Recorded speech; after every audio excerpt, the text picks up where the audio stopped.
Hola a todos, soy Adrián Nieve y soy el autor de la novela Morbo publicada por Park Editores. Creo que el desafío más grande es el vivir de la escritura en un país como Bolivia, cosa que a fuerza de mucha terquedad la logro, pero no es fácil. O sea, incluso ser artista en general en este país es bastante ingrato, aunque sí muy satisfactorio. Pésimamente. Más que nada porque soy bien procrastinador. Con todo. Bueno, excepto con escribir. Me quedo horas escribiendo, editando, hasta que termino y me doy cuenta que he dejado mi mundo en llamas y tengo que dedicarme a apagar todos esos fuegos. Lo chistoso es que mientras apago esos fuegos, igual estoy pendiente de las siguientes ideas y experiencias que me van a gatillar el próximo escrito.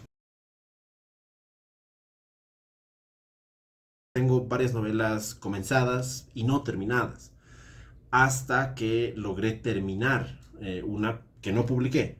Mixtape se llamaba. Sí que la mostré a varias personas, eso sí. Pero bueno, con eso ya hecho, pensaba y pensaba en escribir una que sí pudiera publicar. Y bueno, pasó que una veterinaria irresponsable mató a mi gatita Luna. Y yo estaba desconsolado y bueno, estando como estaba, escribí El Camino Amarillo de Drogoti. Y esa ya no quise mostrarla a las personas, sino que ya no quise sobrepensarla. Simplemente la publiqué porque había decidido que ya era hora de hacer el gran salto. Todos los días pienso en cosas que me marcaron, ya sea porque me pasaron o me las contaron o las leí en un libro o bueno, las vi en una película. Y empiezo a formar historias en mi cabeza. A veces decido que son cuentos, otras veces decido que son parte de una novela, de una reseña o una crónica. Y voy escribiendo frases que voy llenando en cuadernos o archivos digitales, incluso en mi brazo. Un día pasa que me sobrecargo de ideas, de frases, así que me siento en la computadora y empiezo a descargarlo todo. Simplemente escribo y escribo hasta que siento que el texto tiene forma. Ahí empiezo a nutrirlo. Es decir, con todas esas frases sueltas que había puesto en cuadernos y archivos digitales, es como una suerte de collage al que le voy dando forma y sentido. Para entonces ya tengo a los personajes y el principio y el final de la trama. Y a partir de ahí mi cabeza se pierde, imaginándome cómo reaccionarían ellos según la personalidad que sé que tienen. Ese es el proceso, hago eso con todos ellos. Así que la historia se va escribiendo sola y yo soy una suerte de testigo de lo que ellos hacen. Cuando ya tengo los personajes formados y la historia en general definida, pongo un título. Uno que resuma, bueno, al menos en mi cabeza, el tema central de la obra. O algo que me mueva de alguna forma a los personajes. Pero bueno, con el libro ya completo y después de la primera editada, pienso en otro. O acepto la sugerencia de mis editores. Por ejemplo, Morbo se llamaba Porno. Pero bueno, hablando con la gente de Park, se hizo obvio que Morbo era un mejor título. Hailey se llamaba Helen originalmente, porque ese es el nombre de la persona que inspiró ese libro sobre el suicidio. Y El Camino Amarillo de Drogoti se llamaba originalmente Eternidad y Silencio. Pero bueno, alguien me sugirió que era mejor poner un título un poco más divertido.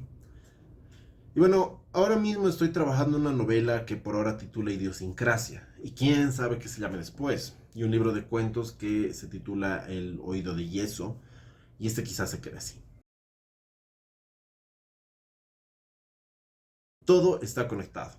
Los personajes que he creado viven en un solo universo y las cosas que pasan en un libro son hechos en los anteriores y en los siguientes, sin que cada libro sea una precuela o una secuela del otro. Veo hacer esto con buenos ojos porque me obliga a no repetirme tanto. Sí, voy a tratar las mismas temáticas, pero al menos voy a intentar no caer en narrar siempre la misma historia. O bueno, eso espero. Me habría gustado que tanto la periodista Cecilia Lanza como el periodista Miguel Vargas hubieran estado ahí conmigo mientras escribía mi primera novela para enseñarme lo que me enseñaron cuando trabajé con ellos. Cecilia me dijo Kill Your Darlings, insistiendo en que nunca, nunca me enamorara de mis textos y siempre pensara que mientras más corto, mejor. Y Miguel meditaba mis artículos de La Razón, siempre con muy buen humor y mucho cariño, pero con observaciones punzantes, que concluían en no des tantas vueltas, ni te detengas tanto solamente en representar ideas. También hay que poner hechos. Que escriba muchos textos, que tenga alguien a quien mostrárselos, pero que ese alguien no tenga miedo de hacerlo bolsa y que no se desanime, porque no ha logrado lo que quería, digamos, sino que más bien sigue intentando, siempre buscando hacer algo diferente a lo que hizo previamente. Tu primer borrador puede tener mucho sentido para ti, pero si tu editor no lo entiende, entonces es un mal texto. Y él o ella está ahí para ayudarte a que sea más legible por otras personas. Tú puedes ser su autor, pero el libro ya no es tuyo, es de los y las lectoras. Y si tuviste un buen editor, entonces el libro no será un chiste interno para ti y algunos de tus amigos, sino que será algo donde un montón de personas se pueden encontrar.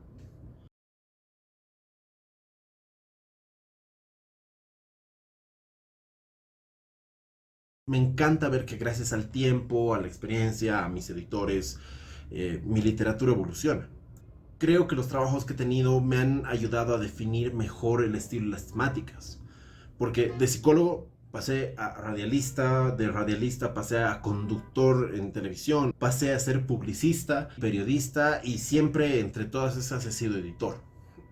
Cada uno de estos trabajos me ha ayudado a ver diferentes realidades e historias que voy incorporando a lo que escribo. También eso ha ayudado a que mi estilo cambie con los años. Y bueno, yo creo que eso también se añade en nombres importantes, como del escritor boliviano Oscar Martínez, que es autor de 10 de la mañana, de Un Domingo Sin Fútbol. Él es un gran escritor boliviano. Y él ha leído mis novelas y cuentos cuando todavía eran borradores y nunca de los nunca se ha callado ni lo bueno ni lo malo. Y bueno, creo que eso es muy útil. También en esa categoría está Fernanda Verde Soto, quien es siempre mi primera editora. Para Morbo tengo que decir que una gran influencia, al menos en cómo aprendí a manejar mejor mi estilo de escritura, fueron la escritora Camila Urioste, que es la autora de la novela Soundtrack, y Miguel Vargas, que es el director de Las Mentes Ociosas, quien me enseñó mucho de escritura periodística cuando trabajé en La Razón.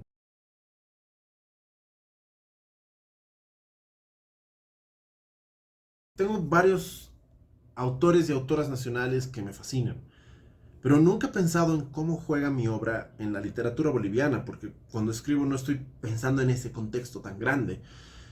O sea, pienso en las idiosincrasias del país y del mundo o en problemas existenciales que se pueden tener si las personas los tienen aquí y en las Filipinas, pero nunca he buscado que mi obra sea identificada como dentro de Bolivia o como literatura boliviana.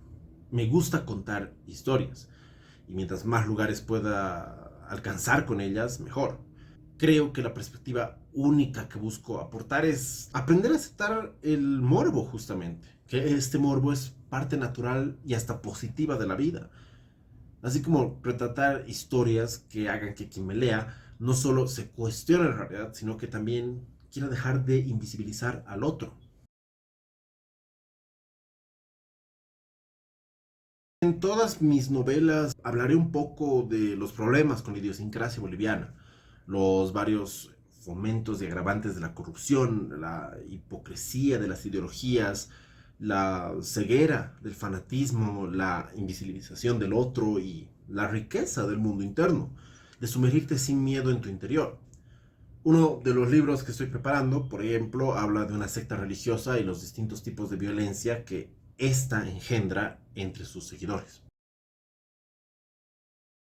De joven me marcaron mucho los cuentos de Julio Cortázar, El Silmarillion y El Señor de los Anillos de Tolkien, los líricos de Cedric Whitler Zavala, de Mars Volta, lo cual resultó en el estilo críptico y caótico en mi primera novela.